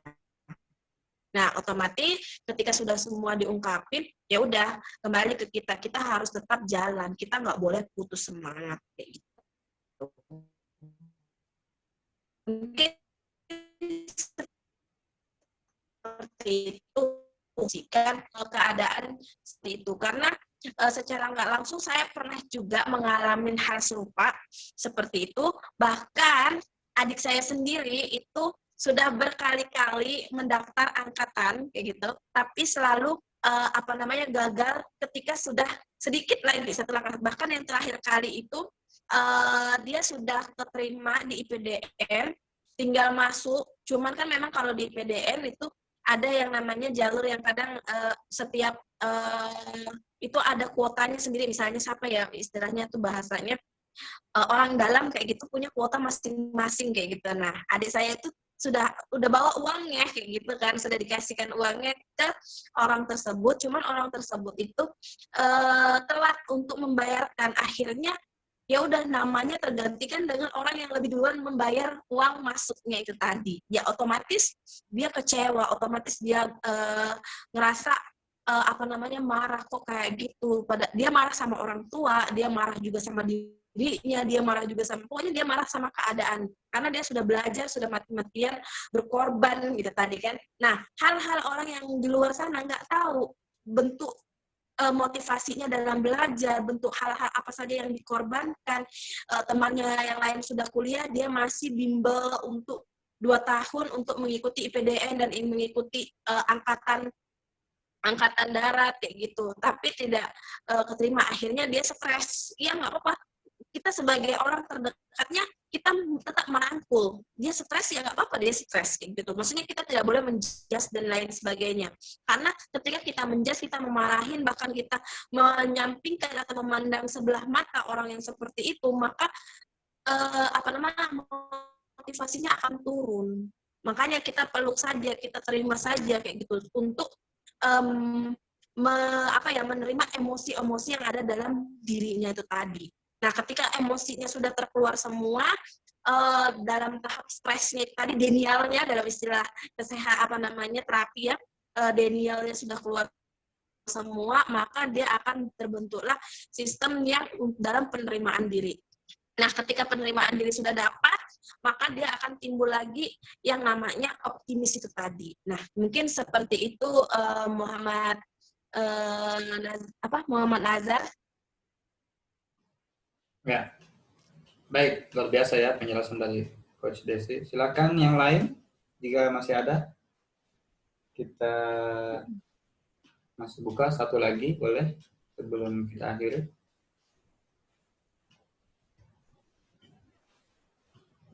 Ya, satu lagi ya, sudah ada di room chat. Masuk. Oke, dari Nazila. Iya, Coach. Ini mau minta pendapat dari Coach. Bagaimana sih menurut Anda kalau ada orang yang sudah memiliki pemikiran untuk sukses dan telah melakukan langkah-langkah sukses tersebut, tapi orang tersebut memiliki kendala di tengah perjalanan menuju kesuksesannya?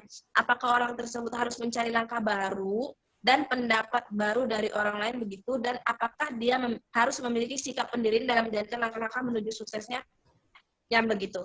Kalau misalnya kita kaitkan tadi dengan ini ya, dengan model WOP tadi, dia baru berada di dia sudah punya kendala. Nah, obstacle-nya ya. Nah, obstacle-nya dia sudah punya kendala. Nah, di dalam obstacle ini tadi, kendala-kendala yang untuk menggapai kesuksesan tadi, berarti kan di dalam kendala ini kita butuh bantuan mentor, kita butuh bantuan orang yang lebih berpengalaman untuk memudahkan kita dalam mengatasi kesulitan-kesulitan itu tadi, sehingga planningnya kita ini tetap terus berjalan sesuai dengan wish-nya kita tadi, gitu. Jadi nggak apa-apa, diteruskan saja, gitu. Nggak boleh jangan kembali atau berputar, karena kalau misalnya kita kembali ataupun berputar, malah kita tidak ketemu batas mana kita. Tapi yang kita cari adalah peluang, harus tahu tadi obstacle-nya tadi. Plan kita butuh mentornya itu tadi. Contoh misalnya tadi kan kita berharap bahwasanya kita menjadi orang yang kaya. Outcome kita 20 juta. Tantangan kita belum punya modal, kita belum punya nama kedai kita, belum punya cara marketingnya seperti apa. Nah, kadang ketika kita punya bisnis, kita terkendala oleh modal ya. Nah, ketika modal nggak punya, sudah pinjam sana kemari, nggak ada yang mau pinjamin, malah bahkan kita mendapatkan cacian, lah masa kayak gitu mau buka kedai, udah kuliah aja, nggak usah buka bisnis kayak gitu, kayak diremehkan. Akhirnya kita patah semangat, nggak ada motivasi. Nah, ketika ini carilah orang-orang yang kira-kira mendukung. Bagaimana? Apakah butuh mentor, ataukah butuh apa? Nah, ketika kita punya mentor, maka kita akan dibantu. Kayak gitu. Nah, ketika akan dibantu, mentor itu nggak akan lepas sampai kita merasa oke, kita berhasil gitu.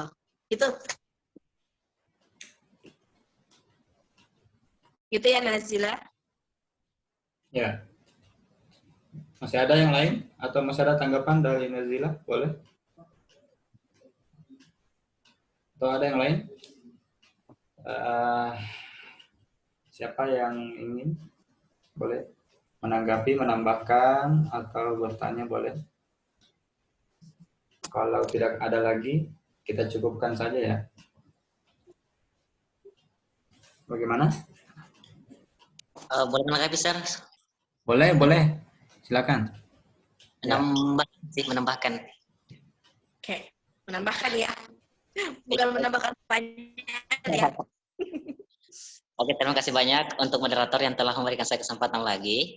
Jadi terkait dengan pembahasan kita malam ini, teman-teman juga tentang menggapai tangga kesuksesan ya.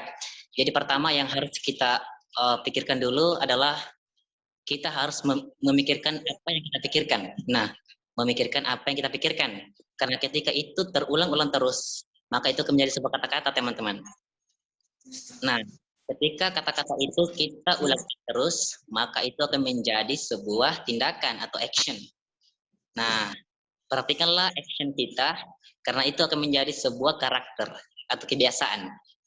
Nah, dan perhatikanlah kebiasaan kita, karena itu akan menjadi sebuah takdir. Dengan kata lain, apa yang kita pikirkan itulah takdir kita, teman-teman. Jadi mungkin itu yang bisa sampaikan tentang atau terkait dengan pembahasan kita malam ini. Terima kasih, Sir. Baik, luar biasa ya. Silakan yang lain. Masih ada? Kalau tidak ada, closing statement dari Coach Desi, boleh? Oke, terima kasih teman-teman semua. Jadi closing statement kita adalah bahwasanya setiap kita punya potensi untuk sukses. Jadi tentukan versi suksesnya teman-teman sendiri dan tentukan caranya. Jangan lupa temukan mentor atau coach untuk membantu terjalannya harapan-harapan atau mimpi-mimpinya kita. Mungkin seperti itu, Coach Musafir. Baik, luar biasa. Kita sampai di penghujung materinya, acara kita sudah setengah 10 lewat juga. Nah, karena belajar kita sudah awali dengan dari potensi, motivasi, kemudian diakhiri oleh Coach Desi terkait dengan tangga-tangga mencapai itu semua, kesuksesan. Pertemuan selanjutnya, belajar kita adalah lebih fokus. Nah, kita kan awalnya sengaja kita memberikan materi dulu untuk membangkitkan ini semangatnya, potensinya, motivasinya, tangga-tangga kesuksesannya. Selanjutnya belajar kita adalah memfokuskan diri. Nah, kita akan lebih fokus lagi. Mungkin kedepannya kita akan belajar tentang leadership atau hipnoterapi atau hypnoteaching, bagaimana menjadi seorang guru. Nah, kita lebih fokuskan lagi seperti itu supaya kedepannya bisa lebih berkualitas ya belajar kita seperti itu. Saya dan Coach Desi siap memberikan bimbingan, istilah lain ya, baik bagi khususnya teman-teman yang ada di grup WA ataupun yang ada di Zoom ini untuk sama-sama meningkat ya, sama-sama belajar sama-sama menggali ilmu untuk itu tadi, menggapai tangga kesuksesan itu. Kita semua ini adalah mencari kesuksesan seperti itu. Memberi ilmu, memberi pengetahuan, memberi apalagi sumbangsi pikiran dan lain-lain seperti itu. Jadi bukan hanya materi ya, sebagaimana yang dikatakan oleh Coach Desi. Terima kasih semua pada malam hari ini, luar biasa. Atifa, Jioms, Nazila, saya sebut satu-satu ya, Zahra, Ulfa, Krisdayanti, Muhammadin, Sulfikar, Muhammad Nazar, Lydia. Ya. Dan terutama Coach Desi. Selanjutnya kita akan informasikan melalui grup ya, kapan dan jam berapa, hari apa. Kita akan belajar apa, kita akan konfirmasikan. Terima kasih rekan-rekan, Coach Desi. Kita tutup belajar bareng kita pada malam hari ini dengan sama-sama baca alhamdulillah. Alhamdulillah. Terima kasih semua. Assalamualaikum warahmatullahi wabarakatuh. Waalaikumsalam. Warahmatullahi wabarakatuh. Terima kasih, Miss. Terima kasih Coach. Semuanya. Semangat semuanya ya, senang bisa jumpa sama teman-teman semua. Nanti kalau saya ke Makassar, kita kumpul-kumpul bareng boleh ya? Ini dia, ini yang sangat ditunggu ini. Iya. Jangan sungkan-sungkan teman-teman, jangan sampai karena profesi dosen jadi teman-teman sungkan buat cerita-cerita. Selalu aja kayak teman ya. Iya, Coach. Mau sharing apa namanya di grup WA atau apa, nggak apa-apa. Kami siap untuk jadi mentor, bahkan kami juga bisa belajar sebuat sama teman-teman loh.